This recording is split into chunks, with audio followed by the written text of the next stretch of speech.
Kemi Olunloyo, Dr. Kemi. In the last video, I talked about the IPOB. In this video, I want to talk about the dynamics to all the young men who are Igbos, southeastern Nigerians, who were dubbed IPOB boys in Port Harcourt prison. Many of them are still in the prison, almost all of them. When Buhari proscribed IPOB as a terrorist group, he did that because he felt that he would get away with it. And the judge that actually did that proscription died during the pandemic. He had COVID. A lot of Biafrans were celebrating, rejoicing, because the judge was evil. After President Buhari proscribed IPOB, a terrorist group, he traveled to the ICC on a courtesy visit to one of the judges there who happened to be an Igbo man. And I remember that judge took a photo with Buhari. And, pictures tell 1,000 words. It's like Buhari was literally telling the Biafran agitators, like, share do and your comment worst. Your opinion. You can't report me here or something. Where's Buhari now? Dead and gone. These young men are still in the prison. Now let's reverse. When the proscription happened, many of us in the media were told that that's the proscription. The mainstream media, owned by the politicians and businessmen, were literally brainwashed that this was a terror group. So the media has to put the information out for the people, and the people are going to believe the media before anything. So this is how Nigerians were brainwashed that IPOB was actually a terrorist group. With the IPOB share and comment your being opinion. labeled a terrorist group, the Fulani militias were working hard in the southeast, killing people one by one, and then they dubbed that unknown gunmen UGM. There's no such thing in journalism. Gunmen are either known or arrested or suspected. There's no such thing as unknown. Do you hear that word used in the US media? Some gunmen or some unknown gunmen. Somebody knows somebody.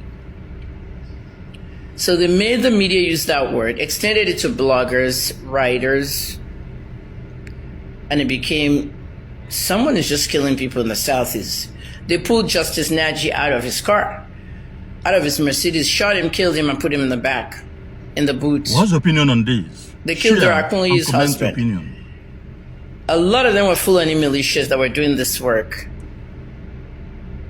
until they killed Ahmed Gulak. And I posted that story about Ahmed Gulak, that bandits killed him. Ahmed Gulak was suspected to have come to Imo State to see Uzodimma, and the suspicion was that he carried a lot of money on him, and on his way to the airport, he was gunned down. A little girl was the first at the scene, and the parent took the photo and the video and sent it to me. I'm the one that posted that bloody picture. And I am the one that actually posted that the people that did that was actually Fulani militias. He was supposed to give them some of that money, alleged money he was carrying, but apparently something went wrong. He didn't. Punch posted it as Fulani militias, and then they changed it to IPOB. Or either way around. I have the headlines because I watched this in real time. They changed their story within minutes. The way the media manipulates you guys, I feel sorry for you. And the media is extended to bloggers and social media influencers and all that. Okay?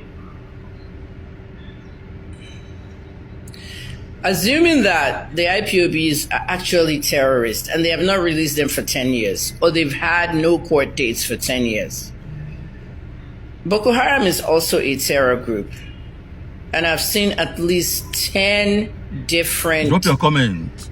Let us know your opinion repentancy programs for Boko Haram terrorists, where they've taken them out of that militant group Boko Haram and they've repented as terrorists, and they had events under the tent and a reception for them and put them to work in other parts of the country. Some were even embedded in the army.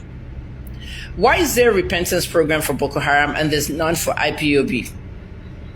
That's what I don't understand. Because a bulk of them are still in the prison. And if you're 25 years old and watching my video right now, when they were arrested, you were 15 or 16 years old and you were not in the conversation because you were in secondary school studying. It is important to know that a whole lot of Igbo youngsters are inside Port Harcourt prison. They're probably 10 years older now. It is the worst act of travesty that the Nigerian government can be involved in. While the other terrorist group, quote unquote, Boko Haram, is getting amnesties every day. Bandits are getting amnesties. Bandits are negotiating money from the government.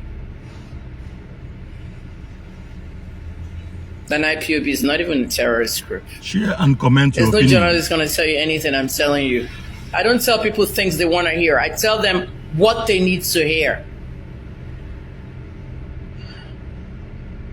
I put my hands out of the IPOB thing altogether because of all the stuff that happened. Everybody calling me names, drug addict, ashawo, everything. You have nobody to fight for you in Nigeria except journalists who can tell the truth. And I'm retired. I shouldn't be doing all these videos anymore. But it pains me the way injustice is going in Nigeria.